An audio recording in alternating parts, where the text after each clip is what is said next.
Welcome back to the channel. I'm your host today, as always. And today, I'm giving you my top 30 quarterbacks in the league. And not starting, top 32.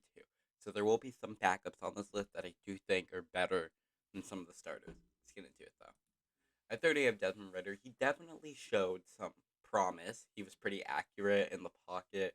But we haven't seen enough out of this guy in order for me to put him that high. He wasn't, wowing in his, six starts. But yeah, it should be really interesting to see what he does with a relatively good Falcons roster around him. At 29, we have Ryan Tannehill. Maybe I'm underrating him, but I just think he's been on a downwards path since 2 seasons ago. It has been rough to watch Ryan Tannehill and the Tennessee Titans in general. I hope you guys didn't hear that. So yeah, many many reasons why I'm not a fan of Ryan Tannehill. 28, we have Jacoby Brissett. He actually showed some decent promise during his time in Cleveland, starting because of Watson's suspension. More on Watson later. And I'm gonna say he looked better than Watson last season. And yes, Watson's gonna be higher on this list, but I'll explain that.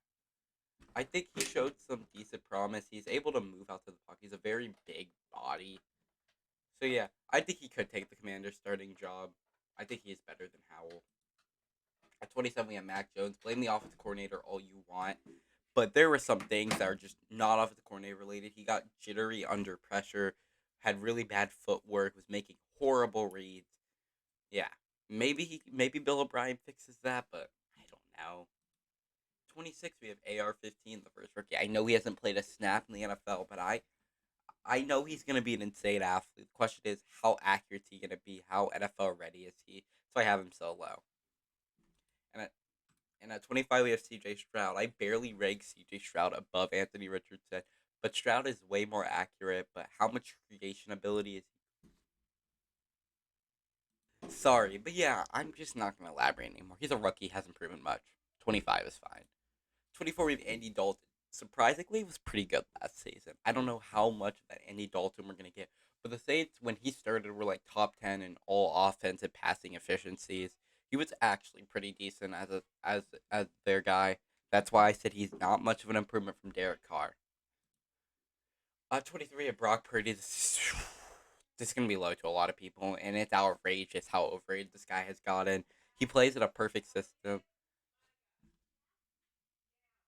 He plays in a perfect system, and sorry that I stopped talking. I thought I heard something. He plays in a perfect system and really doesn't do anything special. He's just a better Jimmy G. That's all there is to it. And he hasn't proven anything to me to make me think, wow, let this guy be my long term starter. 22, we got Trey Lance. I like Lance a lot more. The only reason he really isn't higher is because we haven't seen much out of him. But I think he got really unlucky playing that Bears game and some horrible weather conditions. So let's give the guy a chance, please, San Fran. Purdy ain't that good. 21, we got Bryce Young. I know he's unproven, but I've seen this man play in college. He is one of the best creators there was. He was the best creator in this class in terms of making big plays out of nothing. He probably had one of the worst Alabama supporting cast ever. It still was fantastic. There's a reason the Panthers took him at one. At 20, we got Matt Stafford. I'm cutting him a little slack from last season because his elbow was hurt, but he was making some questionable reads, and overall, it just doesn't look like the same Matt Stafford we had just 2 years ago. At 19, we had Broncos country. Let's ride, Russell Wilson. I'm giving him a little bit of leeway here because I know what he can be, but oh boy, last season was a disaster. I think he will be a little better. At 18, we have Derek Carr. Very, very interesting. He was a letdown last season. There's no other way to put it. He was a dark horse MVP candidate for me. Did not live up to the standards. Let's see how he does in New Orleans. He's just average. 17, we got Justin Fields. Might be actually a lot of people are gonna find this as low. Prove to me you can pass, and then we can talk Fields. Okay, I understand he's a phenomenal runner, and he definitely shows things. Like you can a Justin Fields highlight reel is really fun to watch, really fun to watch. But he doesn't do it consistently. What makes a quarterback is their ability to take their high level plays and do them at a consistent level. And yes, we will see him drop an incredible throw, but then miss his next 10 passes. Consistency is all I really need to see from Fields. I know he's got the talent, though. 60, we got Daniel Jones, or Danny Dollars, or Daniel Dimes, whatever you want to call him. Mr. 40 mil a year. He definitely proved me wrong. I thought he was going to be a career backup after this season, but now he's an average quarterback. Yeah, he's got. Brian Dable gave him a very good scheme to fit him, and he executed. I can't even get mad at that. He was very much not a creator. He didn't push the ball down the field, but he executed and did not turn the ball over and allowed the Giants to win a playoff game for the first time in a while. 15 is Kyler Murray. I can. Cardinals fans will swear this man is top 10, but he's a good quarterback. Just, I don't know. Really inconsistent as well. Obviously, we won't get to see much of him next season, if at all, because why would he want to play? He might not even be a Cardinal. We might have seen his last game on Arizona where he tore his ACL. That might be the last time we ever see a Kyler Murray in a Cardinals jersey. I want to see him with a better supporting cast, but yeah, I just have to stick with him at 15. 14, we got Deshaun Watson. I know that last year was rough, but I think he was just wiping off some of that rust. Taking off the field issues. We're looking at him as a football player. We know what he's capable of being. He was able to break sacks last season. He still showed ability to that. It was just the accuracy, the time. It was mostly timing stuff, things you can work on in the off season. And I think with a full off season recovering, he will have a bounce back year. At 13, we have Jared Goff. A lot of people have been on a Jared Goff hype train. Other people say he's overrated. I'll put him right in the middle. 13. He played in a really good scheme developed by a genius offensive coordinator in Ben Johnson, but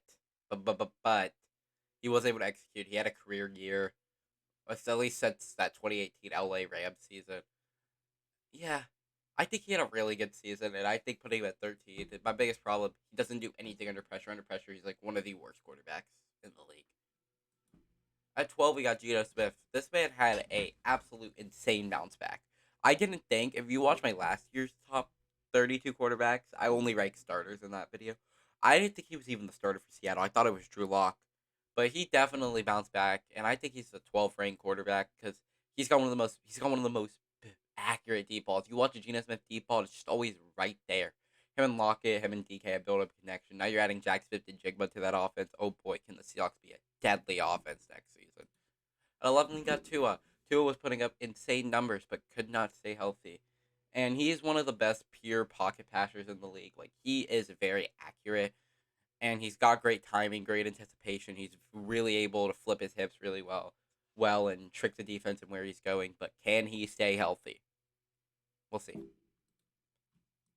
At 10, we got Kirk Cousins, or Kirk Duggins. He had a very good year. I feel like he was a lot more aggressive with the football. He was apparently injured for like a good amount of the season. I learned that from the quarterback show. Highly recommend, please watch. Yes, he was very, very good last season, and he won 13 games for the Vikings. Had multiple game-winning drives. I know they got first rounded, but they just had a horrible defense. Kirk was not really the problem. And now we got Dak Prescott. Say the interceptions are there. Half of them weren't his fault. Watch every Dak Prescott compilation. Tell me how many of them were actually his fault. Because a lot were just his receivers bouncing off their heads. I don't think that's going to happen, especially since Noah Brown and Dalton Schultz, the main culprits of that, are gone. So we will see less than 10 interceptions from Dak this season. Dak is not a turnover-prone guy. That's not who he is. So yeah, I'll put Dak at 9. I think we got Aaron Rodgers coming off a down year after having back-to-back MVPs.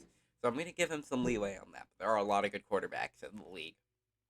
And he still showed the ability to move outside the pocket. He had great accuracy, but his arm strength is kind of like dwindling a bit. We'll see how he does in New York, though. 7, we got Lamar Jackson. You want to get another guy who cannot stay healthy. He hasn't finished a season in 2 years. He's missed a good amount of games in the last 2 years. I think it's like 10 in 2 years, which is a lot. But he's still one of the most deadliest quarterbacks. You have to game plan around him. He can run. He can pass. He's basically just a better Justin Fields. At 6, we got Justin Herbert. This guy got paid. And deservingly. I know he doesn't have a playoff win. I know the 27-0 game. But he had, like, really not much support. I know you can point at Keenan Allen to Mike Williams. Keenan Allen is washed. Mike Williams is a good receiver. But you didn't have Mike Williams in that playoff game because Brandon Staley decided not to bench them in a meaningless game. I mean, no sense. And then you have Austin Eckler, who is not a great pure runner, so you have to pass the ball. And to combine that, here's a crazy stat: Justin Herbert in the last 3 years have scored the most points of any player in the league, but his defense has also allowed the most points of any player. So we gotta cut this guy some slack. He's had bad defense, bad coaching. Maybe with Kellen Moore being able to, utilize his offense a lot better, maybe we could finally see that career surging year, like MVP caliber Herbert, because I know we can do it. At 5, we got Trevor Lawrence, the guy who beat Herbert. He definitely during the second half of the season, he had a resurgence. And some people don't get the T Law hype. I do. He was actually lights out. He was making throws that were crazy. If he can just take care of the ball more, that would be great to see. But I think we will see that. And we'll see an MVP caliber year out of Trevor Lawrence next season. He's not my MVP pick, by the way. You'll see that in another video. At 4, we got Jalen Hurts. I mean, Super Bowl berth, second in MVP. I'd like to see him more consistently. He also played in a really good scheme. But yeah, I respect Hurts. I don't think I can. At 3, we got Josh Allen, another guy that I think I'm going to have to defend here, which hurts to do because he is a divisional rival. But Josh Allen is really, really, really, really, really good. I know he had the interceptions, but he was injured during it, and I know that if you're injured, you shouldn't be playing. I get that. But this man is a creator. He's able to basically make plays out of nothing. Nothing. He has the best arm in the league in terms of arm strength. Yeah, he's a really big quarterback, hard to bring down. 2, we got Joe Burrow, accurate, doesn't lose games. Very, very, very smart quarterback who just knows what to do when he is asked to. And if I have to explain to you why Patrick Mahomes is number one, you are a casual. I'm not even going to explain why he's number one. This should have been clear from the start. All right, thank you all for watching.